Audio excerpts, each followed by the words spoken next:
Hello दोस्तों। तो आज मैं आपके लिए लेकर आया हूँ बोर्ड परीक्षा 2022 कक्षा 12 पशुपालन दुग्ध व्यवसाय एवं मत्स्य पालन सॉल्यूशन। फुल सॉल्यूशन है दोस्तों आपके लिए। तो दोस्तों जैसा कि हमारा फर्स्ट क्वेश्चन है, सही विकल्प चुनकर लिखिए। तो सही विकल्प चुनकर लिखिए का फर्स्ट क्वेश्चन है, कौन सा भोजन का अवयव शरीर की वृद्धि के लिए आवश्यक है। तो दोस्तों कार्बोहाइड्रेट्स बहुत अच्छी साइलेज का पीएच मान होता है। तो दोस्तों ऑप्शन है 4.2 से 4.5, 4.8 से 5.2, 4.5 से 4.8 और 7.5 से 4.8। तो दोस्तों इसका सही आंसर 4.2 से 4.5 एक दस्तावर औषधि है। तो एक दस्तावर औषधि है मैग्नीशियम सल्फेट। थनैला रोग में उपयोगी यंत्र है तो टीटसाइफन। और दोस्तों जैसे कि हमारा पांचवा क्वेश्चन है, विषाणु जनित पशु बीमारी है। तो दोस्तों इसके आंसर दोस्तों यह क्वेश्चन ही गलत है, क्योंकि एंथ्रेक्स, खुरपका और गलघोटू तीनों ही विषाणु जनित बीमारी हैं, जो कि जहरबाद एक जीवाणु जनित बीमारी है। तो ये क्वेश्चन गलत है। इसका आंसर जहरबाद होगा और क्वेश्चन गलत होने पर कि विषाणु जनित बीमारी नहीं है। दोस्तों आगे हमारा क्वेश्चन है लगड़ी रोग फैलने की क्लास सॉरी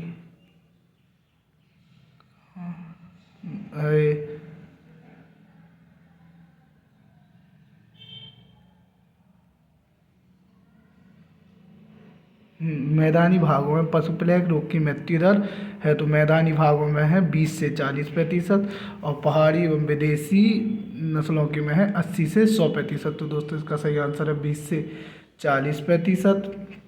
दूसरा है क्लास्ट्रीडियम सेवियाई द्वारा रोग होता है। तो एक लगड़ी रोग क्लास्ट्रीडियम सेवियाई से। खालिस्तान रोग को पीलिया बुखार के भी कहा जाता है। दोस्तों एंथ्रेक्स को पीलिया बुखार कहा जाता है। पशु जांच की सर्वश्रेष्ठ विधि है समूह चयन विधि।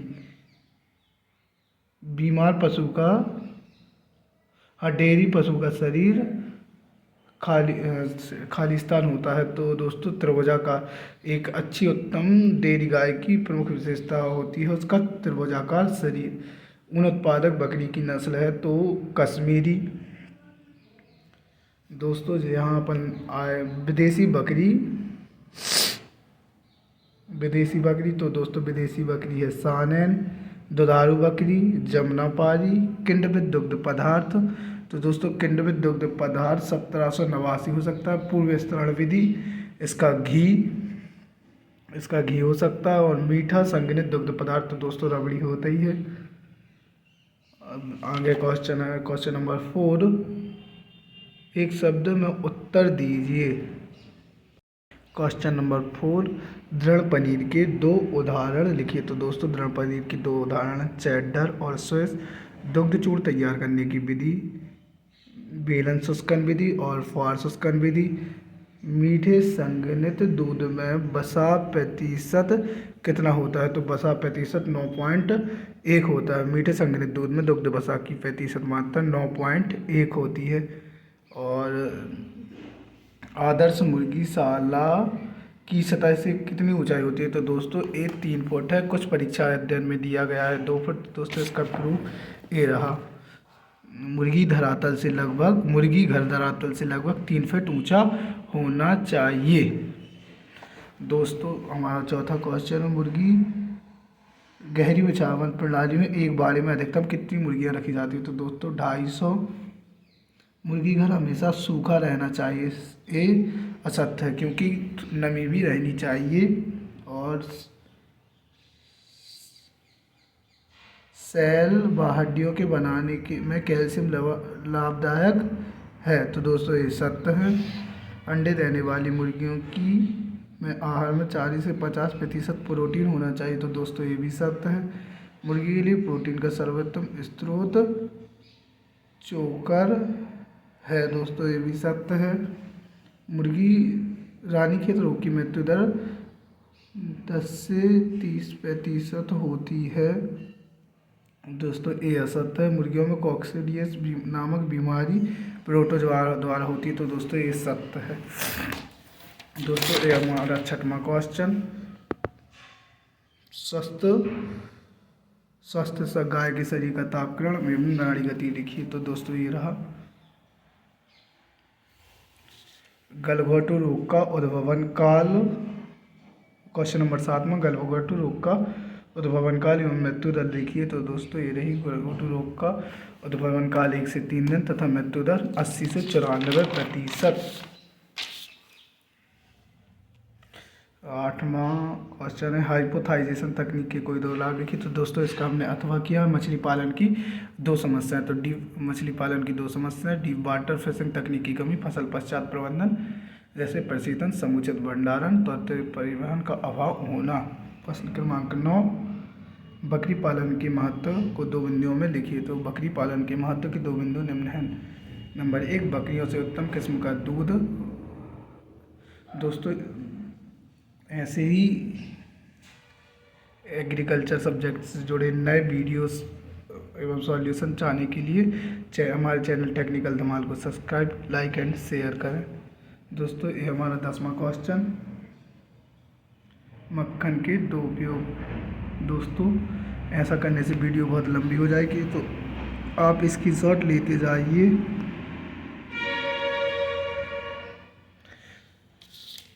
क्वेश्चन नंबर 12 का आंसर अभी मैं प्रोवाइड नहीं कर पाऊँगा, जैसा ही मेरे को मिलेगा तो मैं आपको भी एक वीडियो और माध्यम से आपको सेंड करने के लिंक डिस्क्रिप्शन में डाल दूंगा PDF की। क्वेश्चन नंबर 13, दुग्ध चूर्ण क्या है, तो दोस्तों दुग्ध चूर्ण किसी भी विधि से सुखाकर, दूध को किसी भी विधि द्वारा सुखाकर जो चूर्ण प्राप्त किया जाता है उसे दुग्ध चूर्ण कहते हैं। क्वेश्चन नंबर 14, आदर्श आहार की 3 विशेषताएं लिखिए, दोस्तों ये अथवा का क्वेश्चन है। आदर्श आहार की 3 विशेषताएं, स्वादिष्टता, संतुलित भोजन और पाचनशीलता।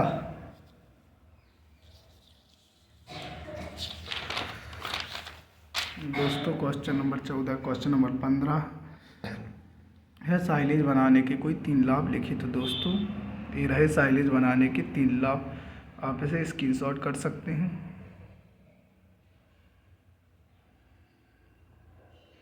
क्वेश्चन नंबर 16, पशु जांच के कोई 3 उद्देश्य, पशु जांच के कोई 3 उद्देश्य लिखिए, तो दोस्तों पशुओं की जांच के कोई 3 उद्देश्य। नंबर 1, पशुओं की दुग्ध उत्पादन क्षमता का आकलन करने के लिए, पशुओं के स्वास्थ्य का आकलन करने के लिए और पशुओं का मूल्य पता करने के लिए। तो आप दोस्तों इसका स्क्रीनशॉट लेते जाइए। क्वेश्चन नंबर 17 है, मुर्गियों में कॉक्सीडियोसिस बीमारी के कोई 3 लक्षण लिखिए, तो दोस्तों कॉक्सीडियोसिस बीमारी के लक्षण वो रक्तयुक्त बीट करती हैं, पक्षियों की कलगी एवं गलदानी पीली पड़ जाती है, झागदार काले रंग के बदबूदार दस्त आते हैं। और क्वेश्चन नंबर 18 है, पशु चिकित्सा में कैथेटर एवं प्रोब के उपयोग लिखे, तो कैथेटर यह पशुओं के मूत्र बंद होने पर मूत्र निकालने के काम आता है, और प्रोब यह स्टेनलेस स्टील की बना एक पतला यंत्र है जो लगभग 15 सेंटीमीटर लंबा होता है। यह पशुओं की घावों की गहराई मापने तथा उसमें दबाव पहुंचाने के लिए प्रयोग में आता है। दोस्तों इसका स्क्रीनशॉट ले लीजिए।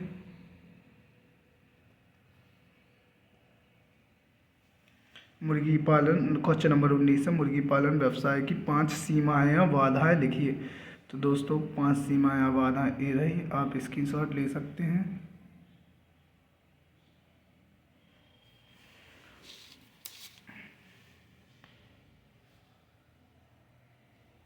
क्वेश्चन नंबर 20, मुर्गियों को आहार खिलाने की 5 विधियां लिखी, तो दोस्तों ये रही मुर्गियों को आहार खिलाने की 5 विधियां।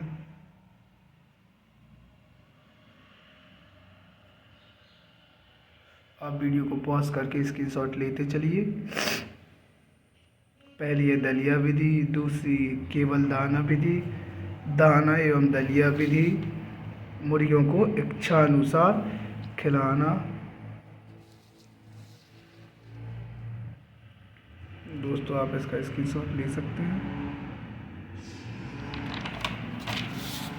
और गोलियों के रूप में आहार खिलाना। Thanks for watching. ऐसी ही एग्रीकल्चर से जुड़ी समस्त जानकारियों के लिए हमारे चैनल टेक्निकल धमाल को सब्सक्राइब करें ताकि जल्दी से जल्दी आपके पास एक नई अपडेट पहुंच सके।